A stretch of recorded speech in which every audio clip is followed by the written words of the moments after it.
Yes. Hello. I'm setting up my monitor. I can see that. I'm not starting until I see where it says Play Gun Lake. Oh, good.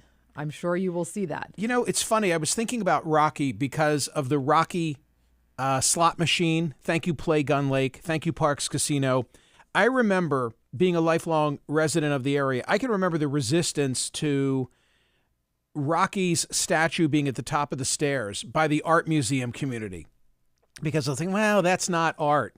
Things have moved so far that now there's like a whole kiosk at the foot of the art museum stairs just for people to buy all their Rocky stuff. Yeah, and it's like this little small thing, and you can get T-shirts, and you can get robes and keychains and all kinds of stuff. Yeah. Yeah, it's fun. I love it. I love the franchise. What a great message, great for the city. Every one of those movies has been terrific. The Rocky online slot machine is the one that I recommend. Bring the casino right to your home. How about a little blackjack, roulette, Texas Hold'em with a live dealer right on your phone? All the action and excitement from the casino right at your fingertips from wherever you are in the state of Michigan for Play Gun Lake Casino. The Play Gun Lake online casino app, it is safe, it's simple, it is easy to use, daily promotions, a lot of fun stuff. Check it out. Hundreds of slots and table games. Play all your favorite casino games and bet on your favorite sports. Did you see the LSU Iowa basketball game the other night? Set a record, like 12 million of us, because we watched. I just didn't have skin in the game. I blew it on that. I should have gone all in on Caitlin Collins. Yeah, you should have, because she is absolutely... On Caitlin Collins. Oh, stop. Caitlin Clark, would you stop? Exactly. I mean, Caitlin Collins is... Go all in there, too. Make correct. a wager on her future. Correct, but no. Odds and slots and bets and games in your pocket. New users, there's a special bonus waiting for you. It's got to be wagered. Terms and conditions apply. See the website at playgunlake.com for details. Got to be 21 and in Michigan. Gambling problem, call 1-800-GAMBLER. Time now for headlines from the Smerconish.com Wednesday edition of the news. I just sent a note to Alice Herrick, our editor, and I said, the newsletter looks awesome. The content is great. I'll take the credit for that. I picked every one of the links. But the art that she selects, the layout, it's crisp. It's interesting. It looks good. It's like pleasurable to open your phone and to look at the daily newsletter. And I've got all the latest news from disparate sources. I'm so proud of the daily newsletter. It's my passion project. I assume you're all subscribed. You should be if you're not. Among the stories that you will find there today, this brand new Wall Street Journal poll that has just come out, Donald Trump leading, and it's important because it's battleground states, right? Electoral college, you understand, you're sophisticated. It's all about the electoral college. President Trump, former President Trump, leading President Biden in 6 of the 7 most competitive states in the 2024 election. Says the Wall Street Journal, propelled by broad voter dissatisfaction with the national economy and deep doubts about Biden's capabilities and job performance. This poll of the election's main battlegrounds shows Trump holding leads of between 2 and 8 percentage points in 6 states: Pennsylvania, Michigan, Arizona, Georgia, Nevada, North Carolina, on a test ballot that includes third-party and independent candidates. Trump holds similar leads when voters are asked to choose only between him and President Biden. So if you throw in the third-party candidates, he's leading. But even without the third-party candidates, he's leading. The one outlier, if you're curious, is Wisconsin, where Biden leads by 3 points on the multiple candidate ballot and where the 2 candidates are tied in a head-to-head matchup. Well, there's evidence of the point that some say if you throw Bobby into the mix, then it's going to help Donald Trump. So there's one takeaway that I want to, I've been talking a great deal about this poll today, so I don't want to belabor the point. But there's one aspect of it that I find to be really interesting. And in my own notes, I wrote nostalgia. In every state in the survey, negative views of the president, Biden, of the president's job performance outweigh positive views by 16 percentage points or more, with the gap topping 20 points in 4 states. Here's the key part. Pay attention to this. By contrast, Trump earns an unfavorable job review for his time in the White House in only a single state, Arizona, where negative marks outweigh positive ones by 1 percentage point. In other words, in all the other states, When people look back at the Trump years, it's favorable, or they look favorably. What explains that? There's a lot of chaos in those Trump years. Wow. I'm still exhausted. That is surprising. And then it also surprises me, like, what's going on in Arizona? In only a single, could be immigration, could be the border. Could be. In only a single. But isn't it worse now? Well, so they're looking at Trump and saying, hey, he did or he would toe the line on immigration. They're looking more favorably at Trump's handling of the border than Biden's.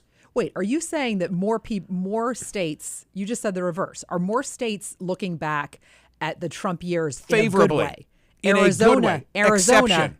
is down. Right. Okay, right. That's fascinating.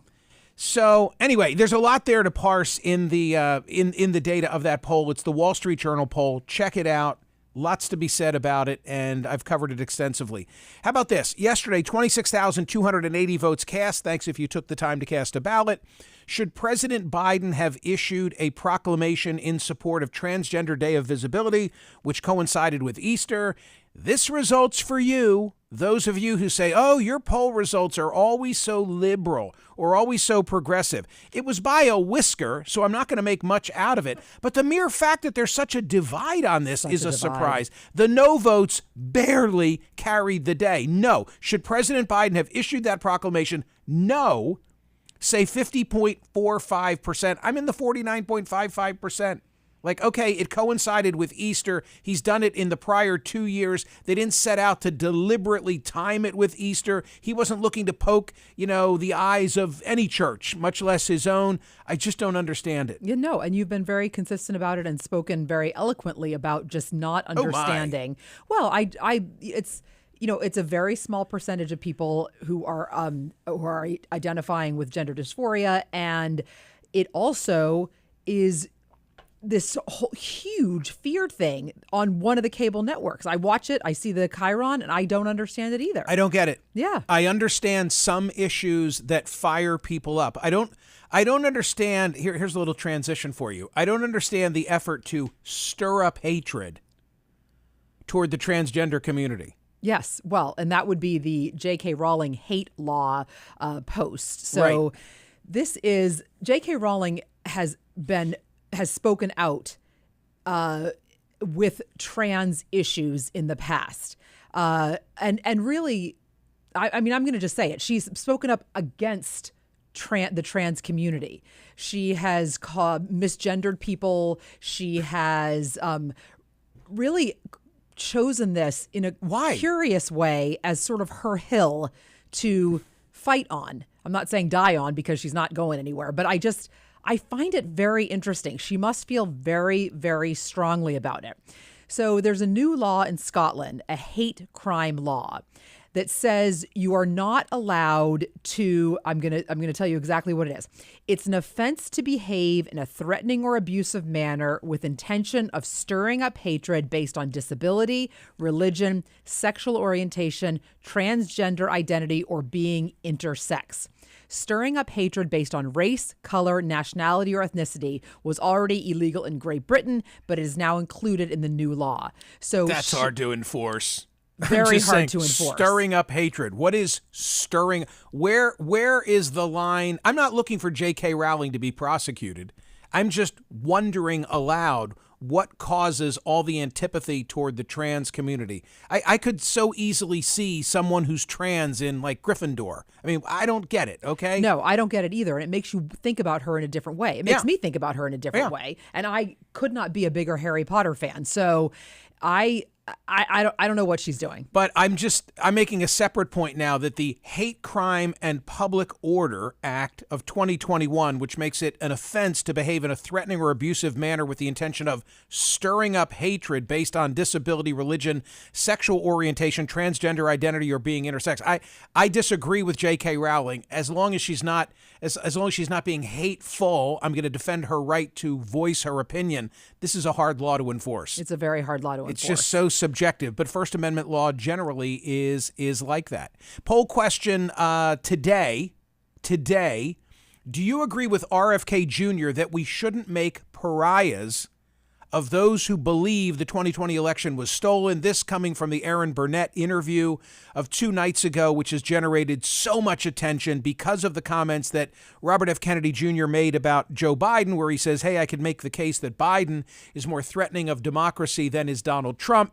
If you watch the whole interview, there was much more to it, including Bobby having said this. He minimized the potential risks of questioning the integrity of elections, as he's done in previous presidential elections, but said that he feels it's important for voters who believe the election was stolen to not be persecuted for their belief. Here's the quote. People who say that the election is stolen, we shouldn't make pariahs of these people. We shouldn't demonize them. We shouldn't vilify them. What we should be doing is saying, hey, let's all get together, Republicans and Democrats, and fix the election system. I'm mindful of the fact that a number of you say, well, the implication in him saying fix the system is that the system is broken. Therefore, he's saying that the election was broken and that it was fixed, yada, yada, yada.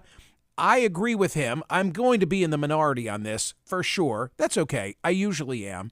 But I agree with him that we shouldn't make pariahs of these people, that we need to somehow be inclusive and try and educate and talk about the facts of those 60-plus court cases that looked at the result of 2020 and didn't find any evidence of widespread fraud. But that's the poll question I'm asking today. And you know what else? I know this from the experience that I have of each and every day crafting a poll question. When I begin, TC, any poll question with, do you agree with RFK Jr.? I mean, by definition, Some people don't need to read beyond that. No. Right. How about this? Do you agree with RFK Jr. that the solar eclipse will be Monday? No. No, it can't be. Do you agree with RFK Jr. that it's been raining for 3 days in Philadelphia? No. Okay. More headlines now from the Wednesday edition of the Daily Newsletter. It's a Wednesday, so Rob Rogers has sketched for the Smerconish.com daily newsletter exclusively. It's priceless. I look at it and I say it's going to be great in the book at the end of the year. What page are we on? I'm so curious. I don't know, but rather than recount to everybody, and then came this part in the election where he and Lee Greenwood were selling Bibles, this on the heels of selling sneakers, yada, yada, yada. Instead of that, there's instead just this, Trump carrying a cross. Trump carrying a cross. Sums it all up and reminds everybody of it. Indeed it does. Can I also say, relative to today's newsletter, that there's a thank you in it from me to those who will join me Sunday for the Mingle Project. This is sort of the homecoming. I debuted it in San Francisco. Now the homecoming in the Philly burbs of Sellersville. Every single seat for both shows sold out. Thank you. Look forward to seeing those who will be there on Sunday. If you can't get to Sellersville because it's sold out, next stop is Long Island, New York. Monday, June 17, the Mingle Project comes to Long Island, New York. So in my social media, you will see all the details. The Engman Theater, Engeman, Northport. I think I got that right. Yesterday, I was on stage in Sellersville. The pictures are amazing. Doing a rehearsal. How'd it go? Terrific. Hadn't been in the theater for a number of years. We were there together years ago. How long was that? Like 5 years ago? Oh, it's got to be more than that. You think? Oh, yeah. Yeah. Oh, yeah. That was a long time ago. I just remember the MacGyver situation. Yeah. How's the podium looking? They have a brand new podium for me. They have a brand new, because what TC's making reference to is the fact that they had a podium. It didn't have a lip on it. I tend to be particular. I have a rider. You didn't have a lip, and it was slanted. Right. It was so you couldn't put a note on it. What? You couldn't use it. And so we ended up, our good friend Mike Baldini ended up going next door to the restaurant and getting a cookie sheet. Yep, half sheet for those and then of you putting in the know. it on the podium. But the problem is now you'd look at the podium and you would see a podium with a cookie sheet on it. Nope. So instead, we got black electrical tape and masked it. The whole thing. And all of a sudden, it was voila. Perfect. I have a rider for all the public speaking that I do now. I know it makes me sound like such a dilettante. No, it doesn't. These things are but important. Now it says that I need a podium, non-acrylic. I just don't like acrylic. Oh. And I need at least a 26-inch work surface and a lip. Seriously, I mean, was so supportive of you 2 seconds ago.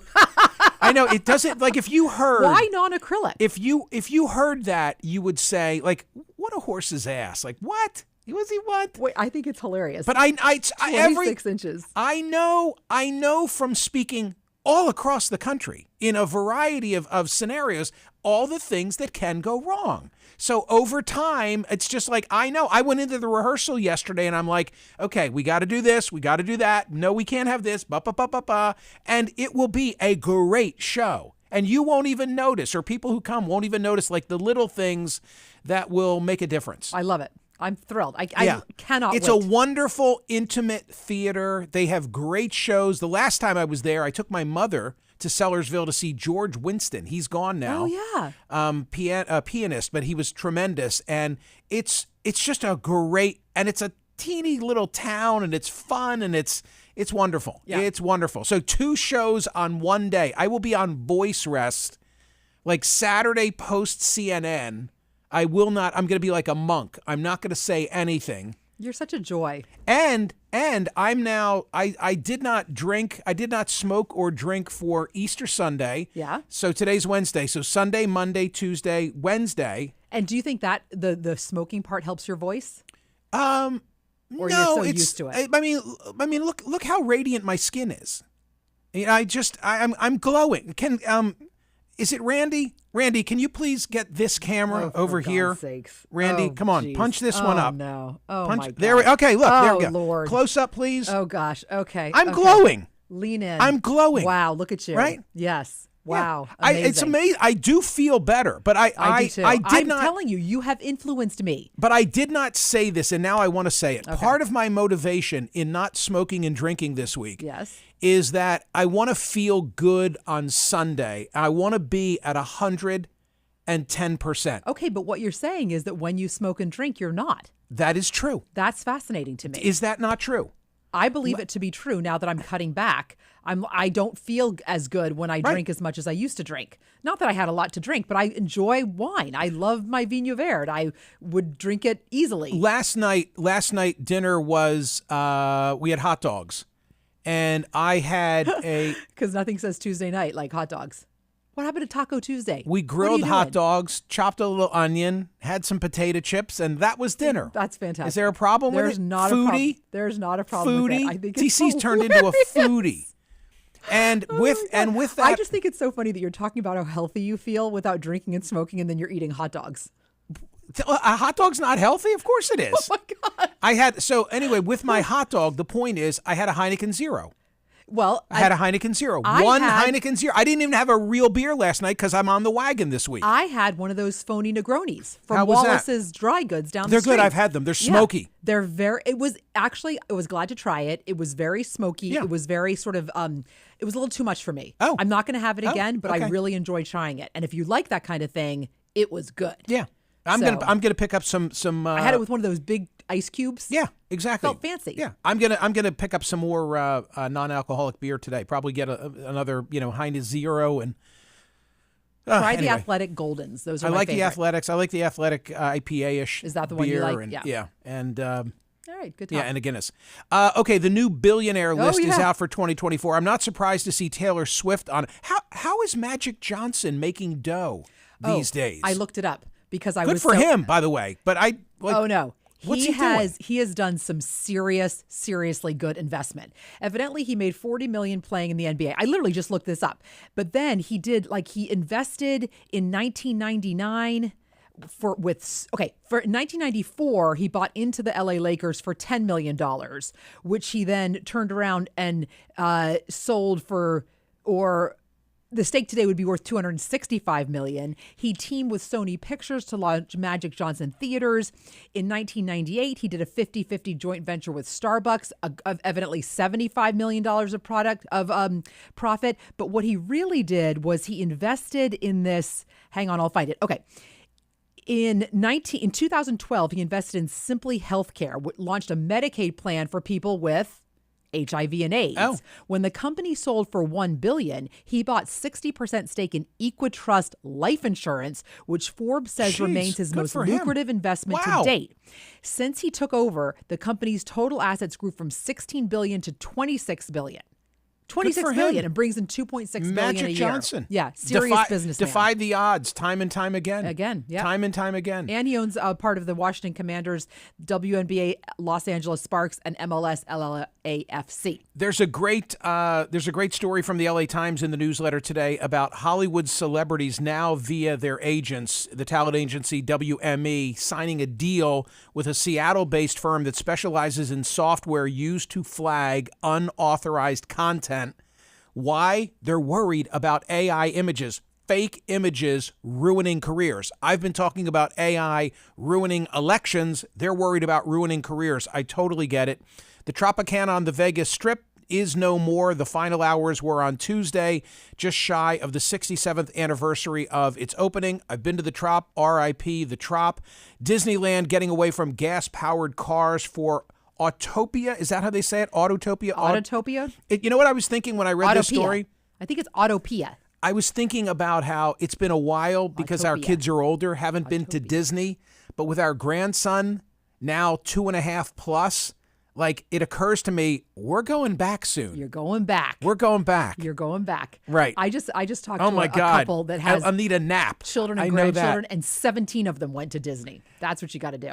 Tesla shares have fallen after deliveries dropped 8.5% from last year. The Chiefs have signed Carson Wentz. I remember that whole season and the ACL and what happened in Philly. I also like Chad Henne, but I think that's really interesting. And finally, I want to just say this. Philadelphia, although rainy, and the weather's going to clear by the end of the week, a buzz for WrestleMania. WrestleMania 40 is going to turn this town upside down. They're filling Lincoln Financial Field twice this weekend. That's like 80,000 people times two. I'm going to do a segment by the end of the week on WrestleMania. I'm out of the loop. And I grew up loving this stuff. So we'll do that together, and that will happen by the end of the week. Thank you if you're coming to Sellersville. Sorry if you got closed out. I did give you plenty of warning. And by the way, friends and family, there are no seats. There are no seats. There are finite seats. Thank you, TC. Call TC. Take it up with her. No, don't. Because I got nothing. See ya.